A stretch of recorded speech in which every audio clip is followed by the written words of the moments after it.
일반적인 내과라든지 정형외과에서 진료를 함에 있어서도 조절이 잘 안 되고 더 새로운 의견이나 더 새로운 해법을 찾고 싶다. 그럴 때는 이제 내분비내과로 오셔서 상담을 받는 게 좋을 것 같습니다. 아무래도 좀 경험이 많기 때문에 조금 더 치료를 좀 더 적극적으로 잘 할 수 있겠다고 말씀드릴 수 있겠습니다.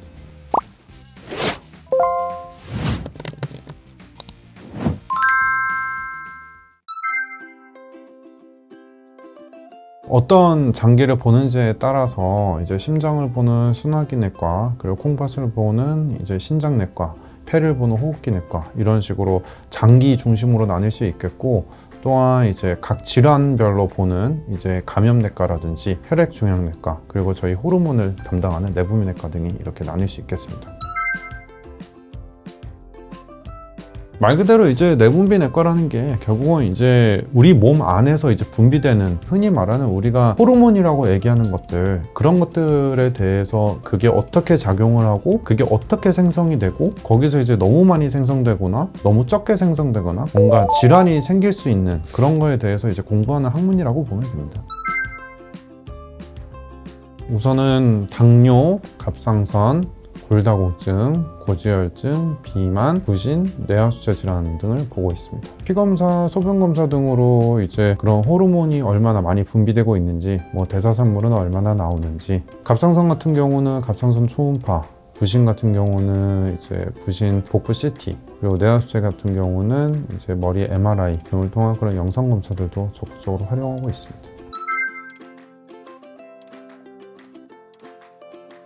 그러니까 기본적으로 뭐 약을 쓰는 것 자체는 크게 뭐 차이가 없을 수는 있는데, 뭐 당뇨라든지 갑상선이라든지 골다공증이라든지 그거에 대해서 그런 핵심 기전을 보다 잘 이해하고, 그거에 따라서 이제 뭔가 약을 쓰는데도 그 경우의 수를 여러 개를 가지고 이제 보다 다채롭게 쓸 수 있겠다, 그런 게 장점일 수 있겠습니다.